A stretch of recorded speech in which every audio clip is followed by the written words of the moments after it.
Acts of kindness, acts of generosity is how simple it is to make people feel good.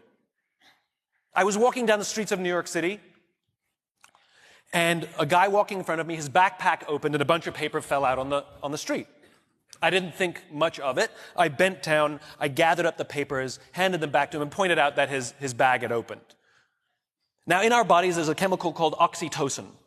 Oxytocin is responsible for all the warm and fuzzies, unicorns and rainbows. It's responsible for all the warm feelings and connectedness we have with each other. Friendship, love. Huge amounts of oxytocin surge through a woman's body as she gives birth. This is what is responsible for the mother-child bond. Oxytocin binds human beings. There are many ways to get oxytocin. One of them is acts of kindness and acts of generosity. It feels good when we do something nice for someone. It feels good when someone does something nice for us. On this particular day, I did something for someone with no expectation of anything in return. I got a little surge of oxytocin. I felt good. He turned to me and he said, "Thank you. It feels nice when someone does something for us with no expectation of anything in return." He felt good.